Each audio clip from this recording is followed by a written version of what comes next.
María Evangelizadora Radio, un pedacito de cielo en tu hogar, te presenta el santo de hoy, 19 de septiembre, San Alonso de Orozco. Alonso de Orozco nació el 17 de octubre de 1500 en Oropesa, provincia de Toledo, España, donde su padre era gobernador del castillo local. Cursó los primeros estudios en la vecina Talavera de la Reina y durante 3 años actuó como seise o niño cantor en la Catedral de Toledo, en la que aprendió música con notable provecho. A la edad de 14 años fue enviado por sus padres a la Universidad de Salamanca, donde ya estudiaba uno de sus hermanos.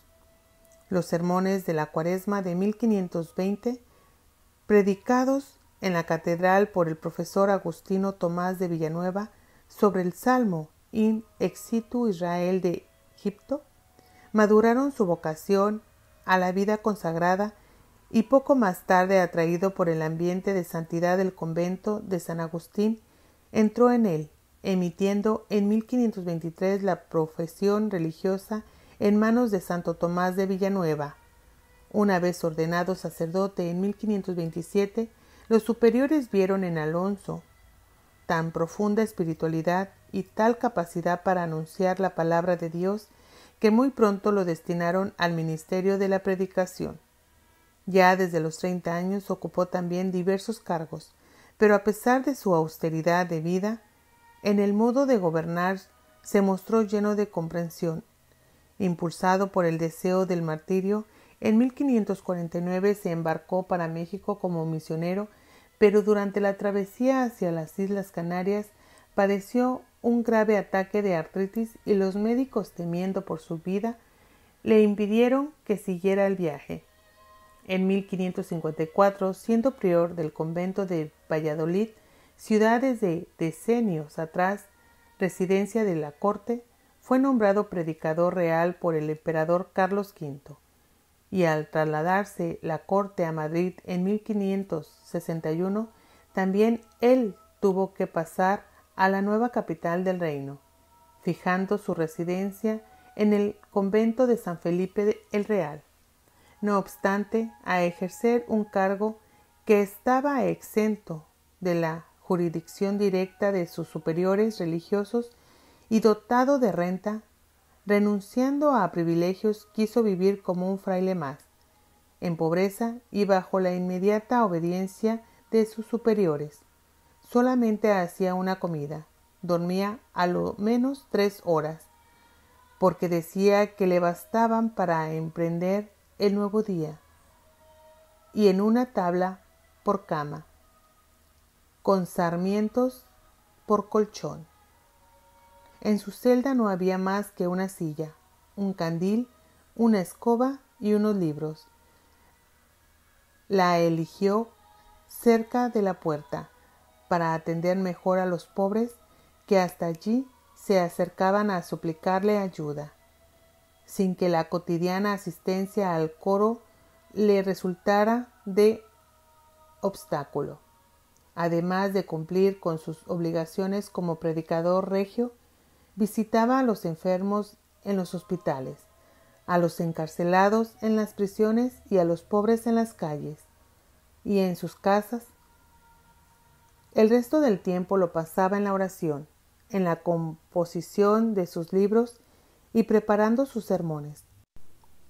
Predicaba con gran sinceridad de palabras, pero con mucha hondura espiritual, fervor y afecto, a veces con lágrimas en los ojos, expresando la ternura de Dios hasta en el tono de voz, igual en el palacio ante el rey y la corte que en las iglesias a las que era llamado. Gozó de gran popularidad entre los más diversos ambientes sociales.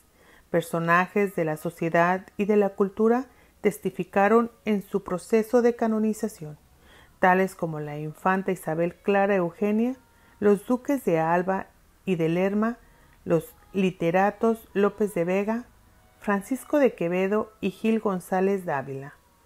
El trato con las clases elevadas no le desvió de su sencillo estilo de vida. Su fama se extendió por todo Madrid. El pueblo, que le llamaba Muy a su pesar, el santo de San Felipe. Compuso numerosas obras tanto en latín como en castellano. La simplicidad de sus títulos indica la intención pastoral del autor. Regla de vida cristiana, 1542.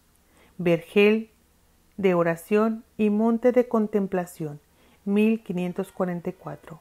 Memorial de amor santo, 1545. Desposorio espiritual, 1551. Bonum Certamen, 1562. Arte de amar a Dios y al prójimo, 1567. Libro de la suavidad de Dios, 1576. Tratado de la corona de Nuestra Señora, 1588. Guarda de la lengua, 1590. Con su acción, los escritos nacieron de su espíritu contemplativo y de la lectura de la Sagrada Escritura. Devoto de María, estaba convencido de escribir por mandato suyo. Cultivó también un ferviente amor a su propia orden, componiendo obras sobre su historia y su espiritualidad con ánimo de mover a la imitación de sus hombres mejores. En estas mismas líneas, inducido por un deseo de reforma interior que luego convergería con el movimiento de recolección en la misma orden, llevó a término varias fundaciones de conventos, tanto de religiosos agustinos como de agustinas de vida contemplativa. En agosto de 1591 cayó enfermo con fiebre, sin faltar, por eso, a ningún día a celebrar la Santa Misa, puesto que nunca, ni siquiera en el transcurso de sus diversas enfermedades, había dejado de celebrar el santo sacrificio, ya que repetía con cierto gracejo que Dios no hace mal a nadie. Durante su enfermedad fue visitado por el rey Felipe II, el príncipe heredero Felipe con la infanta Isabel y el cardenal arzobispo de Toledo, Gaspar de Quiroga, quien le dio de comer de su mano y le pidió su bendición. La noticia de la muerte, acaecida el 19 de septiembre de 1591 en el Colegio de la Encarnación que había fundado 2 años antes, actualmente sede del Senado español, conmocionó la ciudad.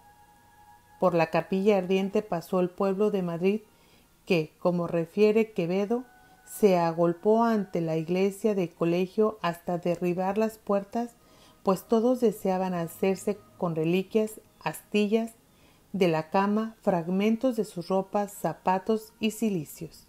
El cardenal arzobispo se reservó para sí la cruz de madera que durante largos años el santo de San Felipe había llevado consigo. Fue beatificado por León XIII el 15 de enero de 1882 y canonizado en el 2002 por el Papa San Juan Pablo II.